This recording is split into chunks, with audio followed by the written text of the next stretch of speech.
Meron ka bang Facebook account? Gusto mo itong burahin pero hindi mo alam kung paano.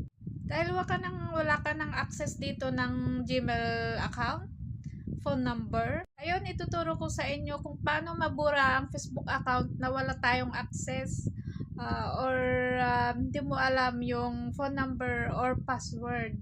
Pero bago ko ipagpatuloy ang video na ito, please follow the button and press the notification bell para lagi po kayong update sa susunod na videos. Let's grow! Let's go! Umpisahan na natin.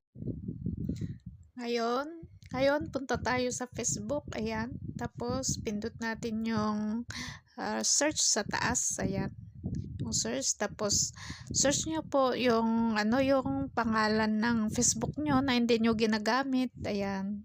Search natin. For example, sa akin, search ko yung Devina. May Facebook po akong dati na hindi ko ginagamit. Gusto ko pong burahin yun.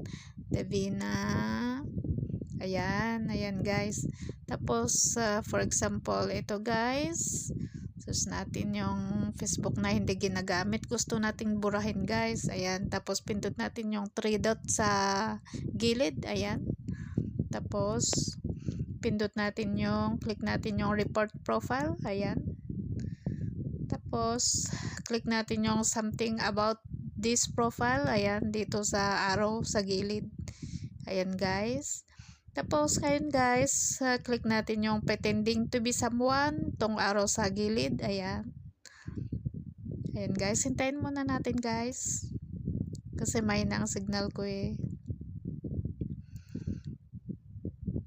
Tapos, ngayon guys, pindot natin yung me. Kasi, for example sa akin, ako ang magre-report sa sarili kong profile, sa sarili kong Facebook account, kaya pindot ko yung me. Pero pag yung friend nyo ang magre-report sa Facebook nyo, ipindot nila yung friend or celebrity, ito. Pero pag tayo ang magre-report sa profile natin, sa Facebook natin, ito yung ipindot natin na me. Ayan. Tapos, ngayon guys, pindot natin yung submit. Ayan. Submit. Tapos, hintayin natin guys na mag-email si Facebook sa atin. Pag nag-email siya, ayan, marireceive natin yung email ni Facebook ay nawala yung Facebook na in-report natin, or pwede natin i-search ulit pag hindi na lumabas. Ayan na, nag-click na yung report natin guys, nawala na, tinanggal ni Facebook yung in-report natin na Facebook account, yung dating Facebook account natin. Ayan guys, thank you guys for watching. Sana may natutunan kayo at sana nakatulong ito sa inyo. Follow and share. Bye bye.